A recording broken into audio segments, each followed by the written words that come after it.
Alright, so as you can see in the bottom right of the screen, it says downtime for patch version 16.10 starts at 4 a.m. Eastern.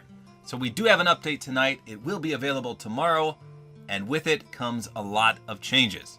So the condensed patch notes are out, and we're going to go through them real quick here. First of all, they say a new update is about to hatch, and this of course is in reference to the raptors or dinosaurs coming tomorrow. Can't wait for that, but let's get a little more into the patch notes here.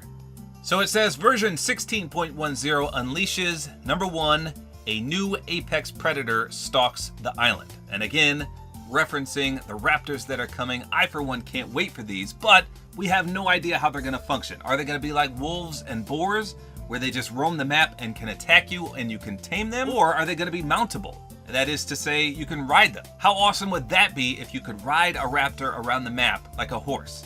I don't know for sure. We don't know anything yet, but raptors are coming. The eggs are cracking. I did a video about that this morning, so they will be here tomorrow. But in what sense, we have no idea, and I for one can't wait. Next, it says crafting and loot adjustments. So we'll cover that in just a few seconds. And then it says creative power-ups now support team, class, and all combinations. I'm really not sure what that means, but hopefully it's good for the creative realm. And then a little Save the World update, it looks like. It says coming April 3rd at 8 p.m. Eastern, new Save the World Ventures season. Interesting if you play Save the World. So next up are the balance changes. So everyone has been crying hysterically about the Primal Shotgun. I, for one, think it's completely balanced. It's more or less the same as the drum shotgun. Nobody used the drum shotgun when it was available. That was my favorite weapon in the game, because if someone jumped in your box, point blank range, you could annihilate them with the drum shotgun. But everyone thought it was worthless because it did so little damage. But in those specific scenarios, the close quarters, it reigned supreme. And that's exactly what the Primal Shotgun does. If you're brave enough to jump into someone's box not knowing what shotgun they have, you deserve to get pelted by rapid fire shotgun shells. Unfortunately though, like I said, everyone did complain about this, and as such, it says Primal Shotgun fire rate reduced. So it's gonna shoot slower than what it does right now, but obviously the damage will be the same, so the DPS should be a little less. So it won't kill as rapidly, but it will still be powerful in those specific scenarios, close quarters. It just won't shoot as fast, and thus your eliminations won't be as quick either. Next up, it says Makeshift Shotgun Adjustments. So I'm really not sure what this means. Is that going to be a buff to the Makeshift Shotgun? Because I know a lot of people hate that. It can fire 2 shells and then you have to reload. It's not as powerful as obviously a mechanical shotgun, aka the pump, and it's not as powerful as the Primal Shotgun. So the only thing I can see them doing is upping something, making it a little better in some capacity. But they don't elaborate, so we have no idea what that means. The next one is huge. It says crafting material costs now scale with makeshift rarity. So a lot of people are asking me, what does this mean? And I can tell you quite simply what it means. Because right now, if you take a blue makeshift shotgun and turn it into a purple pump, it will cost you 4 mechanical parts. So to go from blue to purple, it's 4. Now let's say I had a gray makeshift shotgun and I want to turn it green. To go from gray to green, guess what it cost me? 4 mechanical parts, the same thing. I mentioned this in my review of crafting. That makes no sense whatsoever. Why is turning a blue to purple 4 and turning a gray to green 4? Don't you think that shouldn't be the case? And in fact, it shouldn't be the case because they're making this change.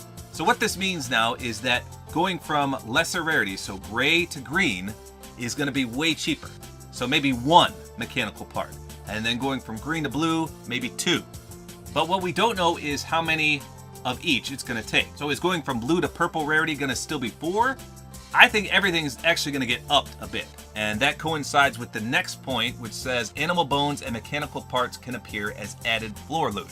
So now they can spawn on the floor. I don't know if that means they're going to add it to the chests eventually as well, or if it's just floor loot. But who knows? Regardless, these are both great changes. Nothing bad here.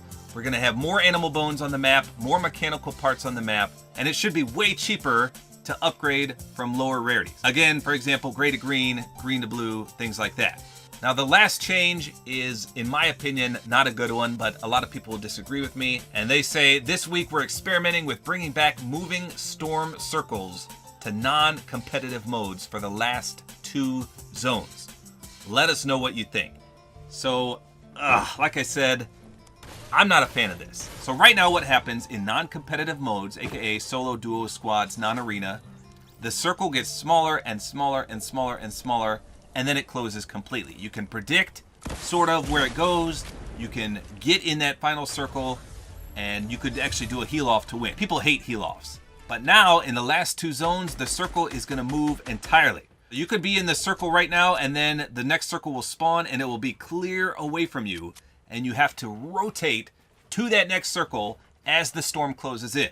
So the circle is going to be moving all over the place, and it won't just get smaller and smaller and smaller and then close. So essentially what this does is eliminates heal offs completely. It will never stay in one spot and close all the way. It will keep moving until people bite the dust. And that's just how it works in Arena right now. So if you played Arena before, you'll expect this. And this used to be in public matches, and then they took it out because if you can't build very well, aka a lot of the newer players, you're at a huge disadvantage.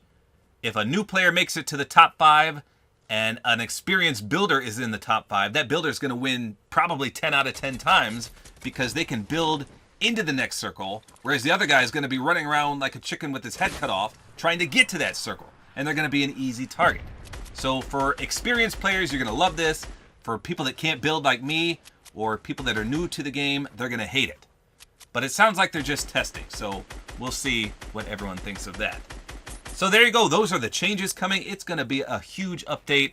Raptors, nerfs, buffs, and changes to the final circles. I can't wait. This is going to be an absolute blast. I'm excited to see what happens with the Raptors. So there you go. That's all there is to it. Hopefully you guys enjoyed this video. A like is always appreciated. And don't forget to use my Support-A-Creator Code, which is Tabor time.